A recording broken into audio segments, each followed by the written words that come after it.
প্রণাম। তাদের আত্মত্যাগ আমাদের শিখিয়েছে স্বাধীনতা শুধু রাজনৈতিক জয় নয়, বরং দেশকে আরও এগিয়ে নিয়ে যাওয়ার এক পবিত্র অঙ্গীকার।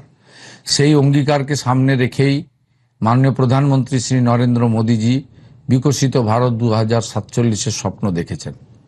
আর সেই স্বপ্নকে বাস্তবে রূপ দিতে পশ্চিমবঙ্গ হবে অন্যতম প্রধান চালিকা শক্তি। সেই লক্ষ্যেই যুব সমাজের জন্য নতুন সুযোগ তৈরি করা, আমাদের মা বোনেদের আরও স্বনির্ভর করে তোলা, শিক্ষা, স্বাস্থ্য, কৃষি, শিল্প থেকে সমাজের প্রতিটি স্তরে উন্নয়ন পৌঁছে দিতে আমাদের সরকার বদ্ধ। যে দেশের স্বাধীনতা ও জয়যাত্রার লক্ষ্যে আজ আমরা শপথ নিচ্ছি, তার সবচেয়ে গর্বের প্রতীক আমাদের তিরঙ্গা। তিরঙ্গা শুধু একটি পতাকা নয়, বরং আমাদের সার্বভৌমত্বের পরিচয়, বৈচিত্র্যের মধ্যে ঐক্যের গর্ব। তাই তিরঙ্গার সঙ্গে সঙ্গে আমাদের জাতীয় সঙ্গীত ও জাতীয় গানের মর্যাদা অক্ষুণ্ণ রাখা আমাদের প্রত্যেকের কর্তব্য।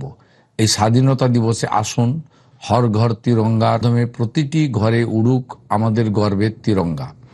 জাতীয় ঐক্য সংহতিকে অটুট রেখে হাতে হাত মিলিয়ে গড়ে তুলি আরও উন্নত, আরও সমৃদ্ধ, আরও উজ্জ্বল পশ্চিমবঙ্গ।